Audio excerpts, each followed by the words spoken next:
오늘 우리에게 주신 하나님의 말씀은 룻기 1장 19절에서 22절까지 말씀입니다.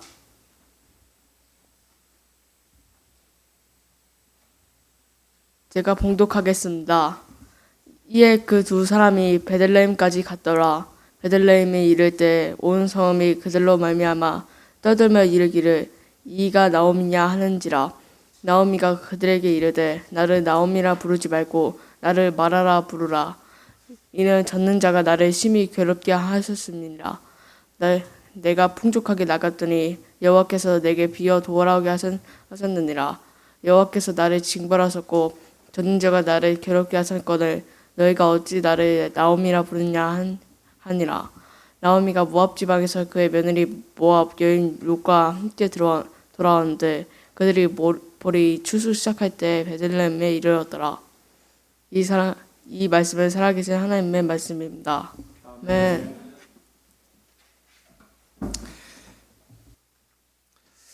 예전에 집에 있다가요, 나갈 일이 생겨가지고 옷을 입고 핸드폰을 찾았습니다. 근데 조금 전까지 옷 입을 때까지만 해도 보였던 핸드폰이 안 보이는 거예요. 입고 있던 옷과 함께 빨래 바구니에 들어갔나 찾아도 없고, 이불 속에 떨어졌나 침대 사이로 끼었나 아무리 찾아봐도 없는 거예요. 그때 아내에게 전화가 왔습니다. 통화를 하면서 뭐 하고 있었냐고 물어보길래 핸드폰 찾고 있었다고. 아무리 찾아도 안 보인다고. 그랬더니 저희 아내가요, 아무 말도 안 하는 거예요. 남편들은요, 아내가 아무 말도 안 하면 무섭습니다. 걱정이 됩니다. 잠시 후에 집사람이 얘기합니다. 지금 손에 들고 있는 건 뭐야? 딱 보니까 핸드폰이 여기 있는 거예요. 저만 그런 것이 아니라 아마 비슷한 경험을 해본 적이 있으리라고 생각됩니다. 손에 들고 못 찾고 냉장고에 넣어놓고 못 찾고 여러 종류의 일들이 있습니다. 우리는요, 간혹 내가 원하는 것을 내가 보고 있고 내 손에 쥐고 있음에도 불구하고요, 이것이 내게 있다는 것을 깨닫지 못할 때가 있습니다. 오늘 본문에 그런 사람이 나오는데요, 바로 나오미라고 하는 이 여인입니다. 그녀는 지난 10년 동안 모압이라는 곳에 가서요, 이방인으로서 굉장히 힘든 일을 겪으며 살았습니다. 그 10년의 삶이, 그 힘들고 어려웠던 그 고난 중에 있던 그녀의 삶이 자기에게 하나님의 은혜가 없다라고 여길 만한 그러한 시간들이었을 겁니다. 누구나 다 나오미처럼요, 우리 지난주에 들었잖아요. 많은 그런 어려움들이 겪게 되면 나오미처럼 내게 하나님의 은혜가 없구나 라고 생각할 수도 있습니다. 하지만 우리 인생에는요, 반드시 하나님의 은혜가 있음을 믿으시기 바랍니다. 오늘 저는 여러분과 함께 룻기 1장 19절에서 22절 말씀을 통해서요, 우리의 고난의 이 삶 가운데에 우리를 힘들게 하고 어렵게 만드는 이 세상 가운데에서 우리의 기쁨이 되시는 하나님의 은혜가 있음을, 그 말씀을 나누어 보고자 합니다. 오늘 본문은요, 나오미와 그의 며느리 룻이 베들레헴에 도착하는 그 장면으로 시작하고 있습니다. 이들은요, 베들레헴에 도착했고 베들레헴으로 들어가는 그 순간 나오미를 알아본 사람들이 몰려 나와서 네가 나오미가 맞느냐라고 이야기합니다. 물어봅니다. 이 사람들 앞에서 나오미가 어떤 행동을 보이느냐? 나는 나오미가 아니다. 나를 마라로 불러라. 여러분, 마라 하면 뭐가 생각나십니까? 예? 샘. 예. 신앙적인 분들이라 마라 하니까 샘이 생각나는데요, 요즘 젊은 사람들은 마라 하면은 마라탕이 생각납니다. 그렇게 대답한다고 해요. 왜 애굽에서 모세가 이스라엘 백성들을 데리고 나와서 요단을 건너서, 요단이 아니죠, 홍해를 건너서 이제 광야로 들어갑니다. 광야로 들어가서 처음 샘을 하나 만나는데요, 그게 바로 마라의 샘물입니다. 마라의 샘물은 특징이 뭐였습니까? 써서 마실 수 없는 물이었어요. 이 나오미의 이름의 뜻이 뭐냐? 기쁨, 행복, 즐거움 이런 뜻을 가지고 있어요. 나오미는요, 너는 나의 기쁨이다, 나는 행복하다 이런 뜻으로 이해를 하면 돼요. 그런데요, 말하는 무슨 뜻입니까? 슬프다, 괴롭다, 아프다, 쓰다 이런 뜻들을 가지고 있어요. 그러니까 행복하기 위해서 이민을 갔던 그의 삶이, 기쁨 중에 나갔던 그의 삶이 10년이라는 세월 동안 힘들고 괴롭고 쓴 그런 일들만 겪어왔다는 뜻입니다. 그래서 사람들이 너는 기쁨 아니냐, 너는 행복 아니냐라고 말할 때에 아니다, 나는 기쁨이 아니다, 나는 행복이 아니다, 나는 괴로움이다, 나는 아픔이다, 내 인생은 쓰다, 이것을 말하고 있는 겁니다. 나오미가요, 자신이 이렇게 말하는 이유에 대해서도 말하고 있습니다. 나는 풍족하게 이 땅을 나갔다. 그런데 여호와께서 내게 비어서 돌아오게 했다. 아무것도 남기지 않고 돌아오게 했다라고 말하는 겁니다. 아마 나오미는요, 자기의 이름을 굉장히 오랜만에 들었을 것 같아요. 예전에 우리나라도 그렇지만 다른 나라도 좀 그런 게 있다고 얘기하더라고요. 여인이 결혼을 하거나 여기 살다가 먼 곳으로 가면 이름을 안 불렀어요. 뭐라고 불렀죠? 전주에 살다가 서울로 이사 가면 서울 사람들이 전주 때, 예, 그렇죠. 전주 때 이렇게 불렀어요. 아니면 철수 엄마, 개똥이 엄마 이런 식으로 애들 이름을 부르고 그냥 엄마라는 칭호를 썼죠. 10년 동안 이민 갔을 때 자기 이름을 들어본 일이 거의 없었다는 거죠. 그러다가 돌아와서 자기 이름을 듣습니다. 이름을 듣는 순간 그 이름의 뜻이 뭐예요? 기쁨이라는 이름을 듣게 되는 거예요. 행복이라는 이름을 듣게 되는 거예요. 그런데 10년 동안의 나오미의 삶이 어땠습니까? 힘들고 괴롭고 아픈 삶이었습니다. 그런데 사람들이 야, 너 기쁨 아니냐? 라고 말하면 나오미가 어떤 그런 생각을 하게 될까요? 어떤 심정일까요? 이런 거죠. 이름은 부자인데요. 강부자, 김부자 이런 이름인데 부자가 아니에요. 한 끼 한 끼 걱정해야 되는 그런 삶을 살고 있어요.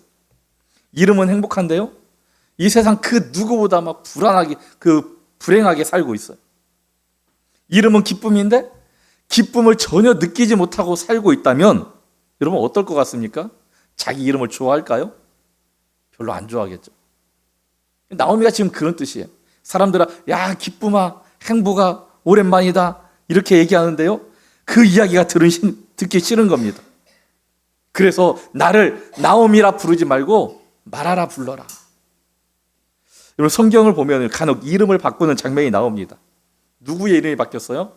아브람이 아브라함으로, 그의 아내도 마찬가지죠. 사레가 사라로 바뀌었습니다. 시몬을 베드로로 바꾸었고요, 사울도 바울로 바뀌었습니다. 그런데요, 이 이름들은 모두 누가 바꿔주셨느냐? 하나님께서 바꿔주신 거예요. 예수님이 바꿔주신 거예요. 그런데 나오미는 자기 이름을 스스로 바꾸려고 하는 겁니다. 자기의 상태가 변했기 때문에, 자기가 너무나 힘든 그런 세월을 살았기 때문에 기쁨이라 부르지 말고 고통이라 나를 불러다오라고 말하는 겁니다. 왜 그렇습니까? 과거에 예루살렘을 떠날 때 흉년이 들어서 떠나긴 했지만, 양식을 찾기 위해서 떠나긴 했지만, 내가 풍족하게 이 땅을 나갔는데 지금 내 꼴이 어떤 꼴이냐?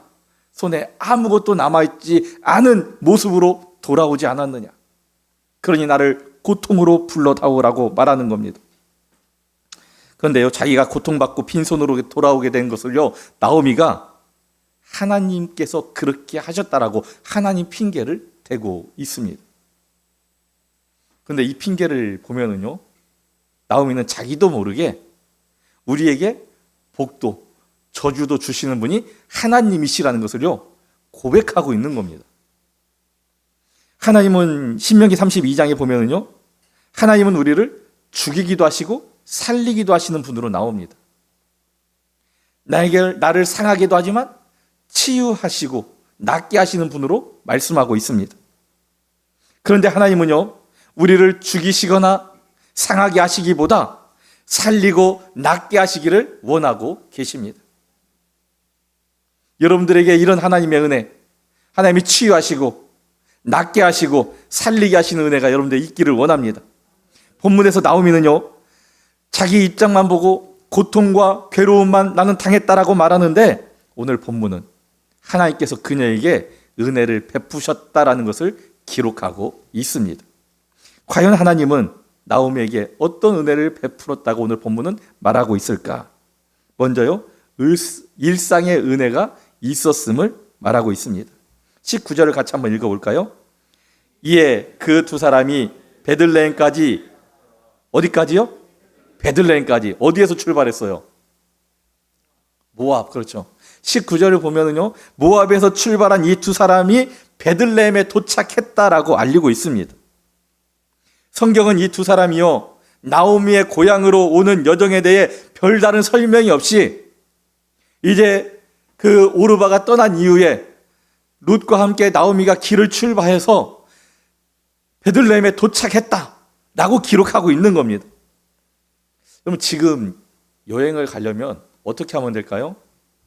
돈이 많은 사람은요, 그냥 여행사에 맡기고 나 어디 여행 가고 싶으니까 뭐 코스를 짜든지 당신의 여행사에 어떤 코스가 있는 걸 내가 가겠다라고 돈 주고 그냥 끝납니다. 조금 절약할 사람들은 어떻게 해요? 인터넷 들어가 보고 어떻게 하면 좀 싸게 갈 수 있는가, 어떻게 하면 더 좋은 여행을 할 수 있는가, 수많은 정보들이 있으니까 그걸 확인해서 준비합니다. 여행지에서 주의할 것이 무엇이 있고 해야 될 것, 또 절대 하면 안 되는 것, 이런 것들을 다 확인해 보고 갑니다. 근데 지금 이 시대는요, 그럴 수가 없는 거예요. 어떤 일을 만나든지요, 그 순간순간 빠르게 판단하고 결정하고 행동해야 되는 거예요. 이 여행은요, 두 여인에게 쉬운 길이 아니었습니다. 이 모압, 지금의 시리아인가요? 거기가? 나라 이름이 헷갈리는데, 그 당시에 모압의 수도에서요, 베들레헴까지 거리가 100km가 넘습니다. 지금 제가 지도 들어가서 보았는데요, 그 당시의 길은 어땠는지 모르겠어요. 근데 지금 현재 도로가 나 있는 그 도로를 따라서 가보니까 116점 몇 킬로가 나오더라고요. 모압, 그 당시 모압의 수도에서 베들레헴까지 116km면요, 굉장히 걸어가기는 먼 거리입니다. 보통 건강한 성인 남자가 1시간에 몇 킬로를 걸을 수 있을까요? 4km 내지 5km 정도 걷는다고 합니다. 그런데요, 이게 좀 진흙이 있거나 자갈이 많은 곳은 3, 4km로 떨어진다고 해요. 근데 본문처럼 산악 지역일 경우에는 더 떨어지겠죠. 1시간에요, 성인 남자라고 해도 2km 이상 걸어가기가 굉장히 어렵습니다. 특별히 훈련되어 있지 않은 사람이라고 한다면 2km도 못 갑니다. 그런데요, 나오미는 나이가 많습니다. 60세 이상의 여성입니다. 시간당 걷는 속도가요, 현저히 떨어질 겁니다. 산악 지역을 걸어야 되니 어떻게 했습니까? 시간당 1km 걷기도 쉽지 않았을 겁니다. 그렇다면요, 시간상으로 보면은 최소 하루에 10시간씩 걷는다고 해도요, 10일 이상의 시간이 소요될 겁니다. 그 길은 산길입니다. 험합니다. 걷다가 다칠 수 있습니다. 들짐승이 있습니다. 예루살렘에서 여리고로 내려가던 사람이 강도 만난 것처럼 그 길에도 강도가 있습니다. 어떤 위협을 언제 어디서 만날지 아무도 알지 못합니다. 그런데 그 두 사람이요, 베들레헴까지 갔더라라는 짧은 말로 이 쉽지 않은 여정을요, 굉장히 간략하게 설명하고 있습니다. 모압에서 베들레헴까지 오는 길이 쉽지 않고 많은 위험이 도사리고 있는데 아무 일 없이, 별탈 없이 베들레헴에 도착했습니다. 어떤 사고도 나지 않고 어떤 위험한 일도 겪은 일이 없음을 본문은 말하고 있습니다. 그럼 이제 아무 일 없이 베들레헴에 도착한 이 나오미와 룻을 보면서 하나님의 은혜를 알 수 있을까요? 이것이 하나님의 일상적인 은혜라는 겁니다. 많은 사람들이요, 하나님의 특별한 은혜를 받기 원합니다. 받고 싶어 합니다. 하나님의 이 특별한 은혜를 받고자 하는 것, 잘못된 마음이 아닙니다. 어떻게 보면은요, 이것은 거룩한 욕심입니다. 우리가 충분히 하나님께 구하고 또 기도해 볼 만도 합니다. 그런데요, 꼭 그것만 있는 건 아니에요. 어떤 목사님들이 이렇게 모임을 이렇게 갖게 됐는데요. 목사님들이 모이면 항상 뭐 어디나 그렇듯이 큰 교회를 담임하는 목사님도 있고요. 막 작고 연약한 그 개척교회 같은 그런 교회를 담임하는 목사님들도 있습니다. 근데 우리 젊은 청년들이나 뭐 부모님도 다 그러지만 우리 자녀들이 어떤 직장에 들어가기를 원하나요? 다 큰 기업, 대기업, 좀 탄탄한 기업 이렇게 가기를 원하잖아요. 목사님들도 마찬가지예요. 큰 교회에서 목회하고 싶은 그런 꿈이, 그런 생각이 다 있습니다. 그래서 그 목사님들 모임 가운데에서 한 목사님이 이제 작은 교회를 담임하고 있는 목사님이요, 큰 교회를 이렇게 담임하고 있는 선배 목사님한테 우리도 그렇게 한번 해보고 싶다, 뭐 이렇게 하고 이제 하소연식으로 얘기를 했는가 봐요. 그러니까 그 큰 교회 목사님이요, 방법이 있네 하고 말씀을 하시는데요, 큰 병에, 죽을 병에 걸렸다가 기도로 나으면 된다네. 그래서 그 목사님이 그 자리에서는 뭐 그러냐고 했는데 집에 와가지고 한번 조사를 해봤다는 거예요. 큰 교회를 담임하고 있는 목사님, 서울에 뭐 온누리교회 옛날에 하용조 목사님이나 어디 뭐 그 사랑의 교회 옥하는 목사님이나 이런 분들 이렇게 쭉 그 삶을 한번 쭉 살펴봤는데요, 대부분의 정말 큰 교회 목사님들이요, 어떤 암에 걸려가지고 불치병에 걸려가지고요, 그 당시에 불치병에 걸려가지고 적게는 5, 6년, 많게는 10년 이상 막 기도하고 하나님께 매달리면서 이 병이 나은 경험들이 대부분 있었다는 거예요. 근데 자기가 가만히 생각해보니까 자기는 병에 걸리면은 그런 시간, 인내의 세월을 견딜 만한 자신이 없더라는 거예요. 그래서 하나님, 저는 여기에서 만족하겠습니다 라고 기도했다라고 하는 그런 이야기를 제가 신대원 다닐 때 들어본 적이 있습니다. 특별한 영광, 어떤 특별한 은혜 좋지만은요, 잊어서는 안 되는 게 있습니다. 뭐냐? 우리가 어려움 당하지 않고요, 어떤 사건이나 사고에 휘말리지 않고 아무 일도 일어나지 않는 평온한 삶을 사는 것, 이것이 더 큰 은혜고 어떻게 보면 가장 큰 은혜일 수 있다는 겁니다. 고난 없는 영광은 없다라는 말이 있습니다. 마찬가지로 고난 없는 은혜도 없는 겁니다. 내가 당하지 않는다 할지라도요, 그 은혜를 주고자 하는 자가 고난을 당해야 그 은혜가 생겨날 수 있는 겁니다. 우리를 구원하고자 하시는 하나님의 그 은혜는 거저 생긴 것이 아닙니다. 아들을 내어주시는 그 하나님의 아픔이 있었고요, 아버지의 뜻에 순종하고 자기를 희생제물로 내어놓는 예수 그리스도의 희생이 있었기에 우리가 구원의 은혜를 받을 수가 있었던 겁니다. 자, 다시 이야기로 돌아가 봅니다. 모압에서 돌아오는 이 10일이라는 기간에요, 나오미와 룻은요, 어떤 사건, 사고, 고난을 겪지 않고 베들레헴에 도착했다라고 성경은 기록하고 있습니다. 하나님의 은혜가 그들에게 있었기 때문입니다. 우리 인생에 어떤 게 은혜일까? 아침에 눈 뜨고 낮에 내게 주어진 일을 열심히 살다가 밤에 편안히 잠자리에 눕는 것이 은혜 아니겠습니까? 집에 먹을 것이 있는 것이 은혜이며 오늘 하루 아무런 사고를 당하지 않고 살아간 것이 우리에게 은혜입니다. 물론 병에 걸렸을 때에 하나님의 은혜로 낫게 된 것도 은혜지만은요, 그 전에 병에 걸리지 않는 것이 더 큰 은혜입니다.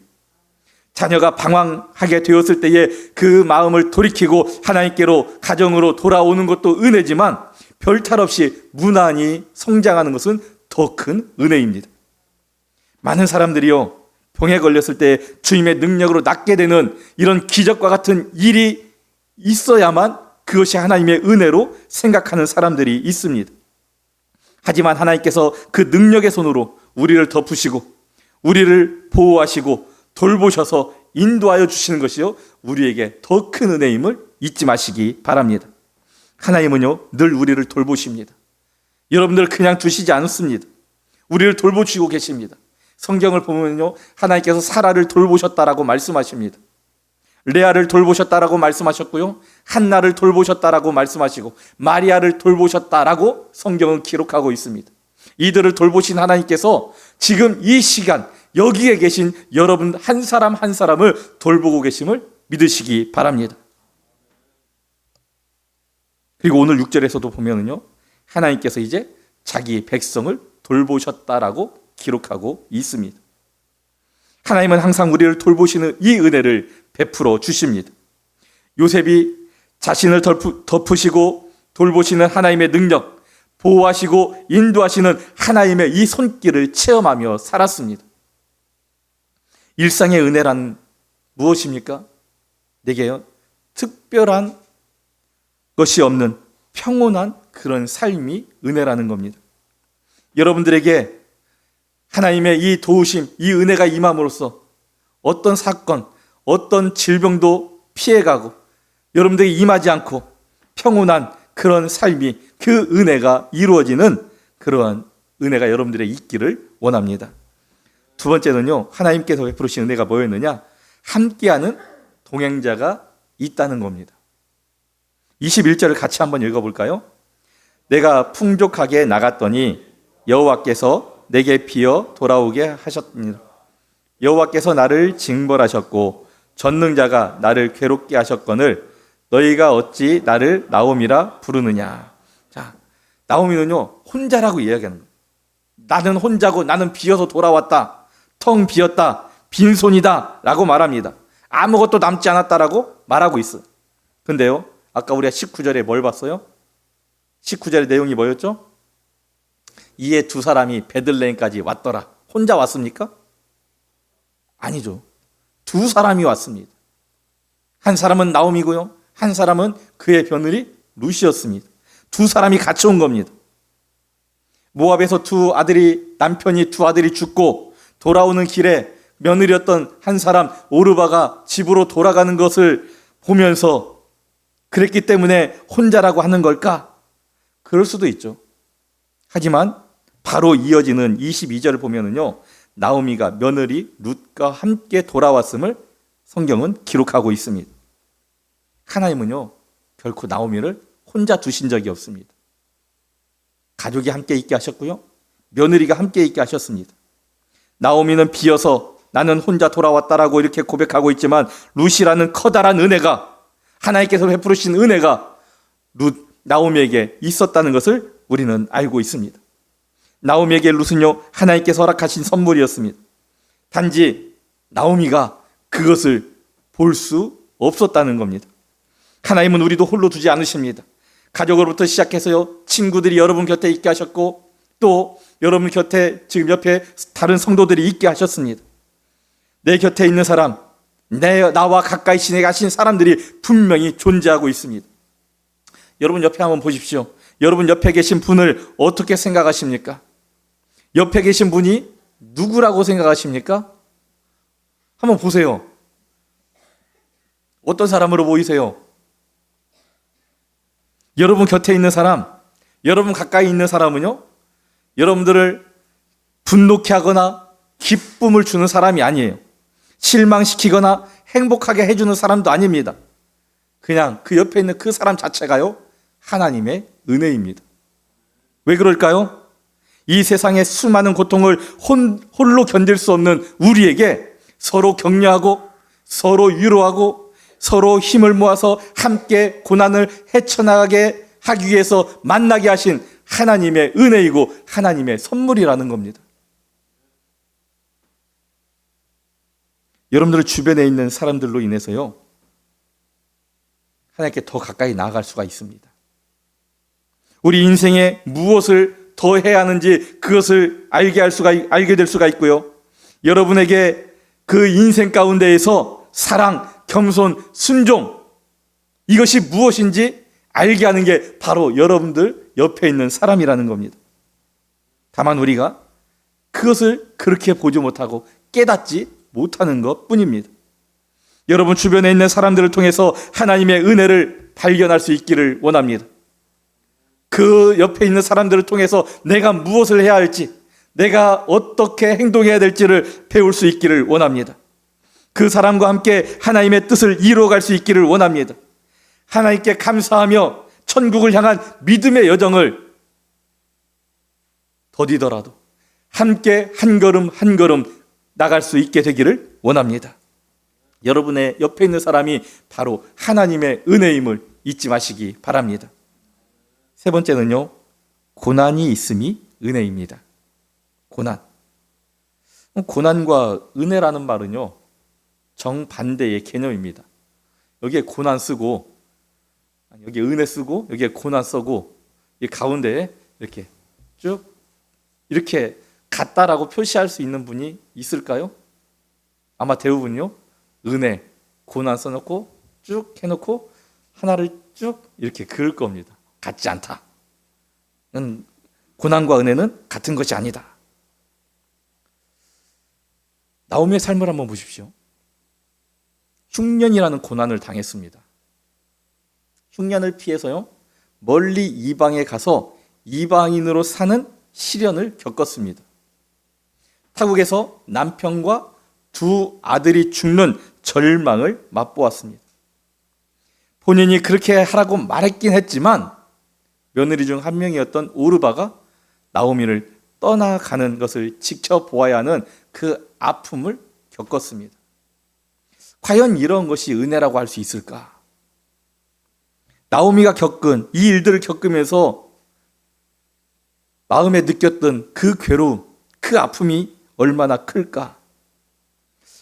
우리가요, 나오미의 이 아픔을, 이 괴로움을 다 이해할 수 있을까요? 아마 이해할 수 없을 겁니다. 그런데 나오미는 괴로움을 주신 분이 하나님이라고 말씀하고 있습니다. 나오미의 말이 사실이라면 하나님은 그럼 왜 나오미에게 이런 아픔을, 고통을 허락하셨을까? 왜 막아주지 않으셨을까? 나오미는요, 흉년을 피해서 모압으로 내려갔습니다. 그곳에 사람들은 하나님을 섬기지 않았습니다. 우상을 섬기는 자들이었습니다. 세상의 어떤 논리와 방식대로 살아가는 사람들이었습니다. 하나님의 백성이 하나님을 떠나서 우상이 가득한 곳, 세상의 논리로 살아가는 그 모습으로 살아가고 있으니 잘 될 리가 만무했습니다. 그래서 하나님은요, 그녀를 그곳에서 건져 내려오게 하신 겁니다. 그곳에 나오게 하시려고 그녀가 돌아올 수밖에 없는 환경을 만들어 가신 겁니다. 이 고난은요, 나오미를 부르시기 위한 하나님의 은혜였습니다. 이 은혜의 소중함을 알게 하시는 하나님의 방법이 바로 이 고난들이었다는 겁니다. 왜 그럼 고난을, 다른 것도 많이 있을 텐데, 아니 무엇인가 있을 텐데 왜 고난이었을까? 사람이요, 잘 될 때는 하나님을 찾지 않습니다. 내 생각대로, 내 계획대로 일이 술술 풀려나가면요, 시간이 지날수록 우리는 하나님을 떠납니다. 하나님과 멀어집니다. 이게 사람의 모습입니다.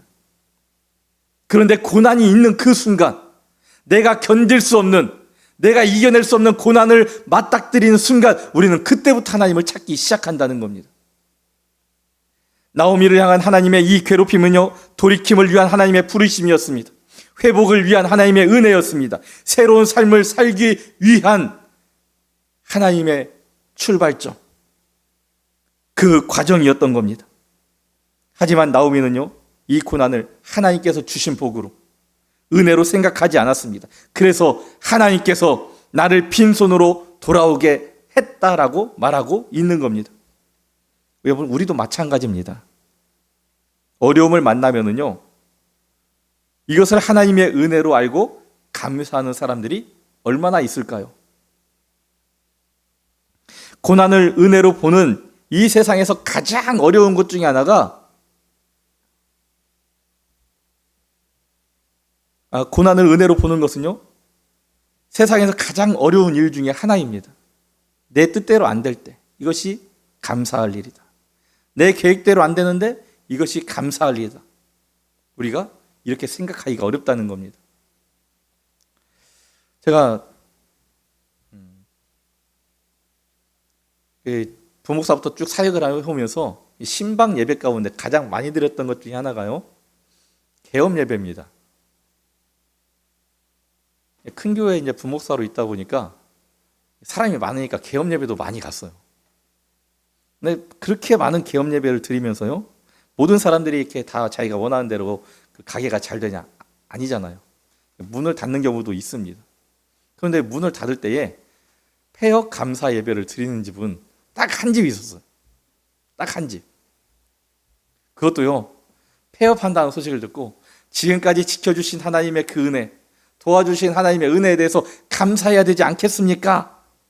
라고 계속 얘기했더니, 그럼 방법이 뭡니까? 하길래, 폐업하시면 폐업 감사 예배를 드리십시오. 지금까지 도와주신 하나님의 은혜에 대해서 감사하십시오. 이 예배를 드리는 것이 진정한 감사입니다. 이것을 하나님의 은혜로 여겨야만 폐업 감사 예배를 드릴 수 있는 겁니다. 그런데 우리는요, 안 돼서 폐업하는 것을 감사하지 않는다는 거죠. 지금까지 도와주셨던 하나님의 은혜를 싸그리 잊어버린다는 거죠. 우리는 우리 삶에 고난이 임할 때 이런 생각을 해야 합니다. 하나님께서 내게 고난을 허락하시는 건 내 삶 가운데에 고쳐야 할 부분, 돌이켜야 할 부분이 반드시 있다는 겁니다. 우리가 두려워해야 될 것은요, 고난이 우리에게 임하는 것을 두려워하는 것이 아닙니다. 그것은요, 오히려 우리가 하나님을 보게 만드는, 오히려 기뻐하고 감사할 일입니다. 그럼 무엇을 두려워해야 될까? 내가 하나님의 말씀대로 살지 않음에도 불구하고 내 삶에 아무런 일이 일어나지 않는 것. 그것을 우리는 두려워해야 합니다. 왜 그렇습니까? 우리가 하나님의 말씀에 순종하지 않고 하나님의 말씀을 따르지 않는데도 내 일이 형통하고 잘 되고 그냥 그럭저럭 무난하게 된다고 하는 것은요, 우리를 위해서 일하시는 하나님이, 우리가 하나님을 떠날 때에 돌아오게 만들려고 하시는, 그렇게 일하시는 하나님이 우리에게 관심이 없다는 거예요. 우리가 어떻게 되든 말든 상관하시지 않겠다는 겁니다. 끊임없이 우리를 살피시며 하나님을 떠난 우리를 다시 돌이키게 하시려고, 무너진 신앙을 회복시켜 주시려고 무엇인가 하시는 하나님이십니다. 그 하나님이 나오미에게 고난을 주셨던 겁니다. 그래서 고난이요, 하나님을 바라보게 만드는 일이고, 그래서 고난이 바로 우리에게 은혜가 되는 겁니다.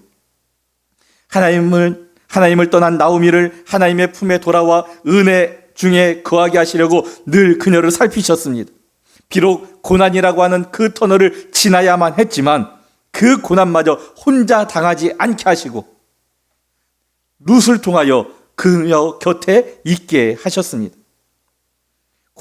우리 중에요, 고난을 당하고 있는 분이 있을 수도 있습니다. 내 잘못 때문에, 내 판단의 실수 때문에 고난을 당할 수도 있고, 혹은 알지 못하는 어떤 이유 때문에 고난을 당하는 분이 계실 수도 있습니다. 어떤 경우든요, 우리는 그것을 하나님의 은혜로 받아들여야 합니다. 모든 일을 주관하시는 분이 바로 하나님이시기 때문입니다. 하나님은 어떤 일을 통해서도요, 하나님의 뜻을 이루십니다. 어떤 일을 통해서도요, 우리에게 은혜를 베풀어 주시는 분이 바로 하나님이십니다. 이 모든 일을 주관하시는 하나님께서 우리를 더 하나님 곁에 가까이서 살게 하시려고 허락하신 일이 바로 이 고난이라는 것을 깨닫고, 고난이 임할 때에 감사할 수 있기를 원합니다. 하나님은요, 하나님을 떠난 이 세상 삶에 너무 바빠서 하나님을 잊고 사는 우리를 가만히 두시지 않습니다. 우리의 모든 문제를 해결해 주시고 은혜를 베풀어 주시기 위해서 일하고 움직이십니다. 가장 큰 은혜가 뭡니까? 독생자를 보내셔서 우리에게 필요한 은혜를 이루셨다는 겁니다. 또 약속하신 보혜사 성령님이 우리와 함께 하시고 동행하게 해주시는 은혜를 베풀어 주셨다는 겁니다. 이 세상 사람들을 보면은요, 무엇으로 기뻐합니까? 이 세상에서 내가 얻을 수 있는 것, 그것을 최대한 많이 얻었을 때에, 뜻하지 않은 어떤 이익이 생겼을 때에 그것으로 기뻐합니다. 물론 그런 일이 우리에게 일어날 때에 우리도 기뻐할 수 있겠죠. 하지만 우리가 정작 기뻐해야 될 것은 무엇입니까? 고난 중에 있는 우리를 회복시키시고 새로운 삶의 자리로 이끌어 주시려고 하는 하나님의 은혜가 우리에게 있음을, 우리의 죄의 문제를 해결해 주시고 우리에게 새 삶을 허락하여 주시는 하나님의 은혜로 말미암아 우리가 기뻐하며 살아가기를 우리 주님은 원하고 계십니다. 이 은혜가 여러분들에게 있고 여러분들이 이것으로 말미암아 기뻐할 수 있는 하나님의 자녀가 되기를 원합니다. 기도하겠습니다. 참 좋으신 아버지 하나님 감사드립니다. 오늘 또 우리와 함께 해주시고 오늘 또 하나님의 이 귀한 생명의 말씀을 우리에게 주셨음을 감사드립니다. 하나님, 이 세상 살고 있는 저희들은 슬픔과 고난 가운데 살기보다 기쁘고 행복한 그 삶을 살기를 원합니다. 그런데 우리에게 진짜 기쁜 일이, 진짜 행복한 일이 무엇입니까?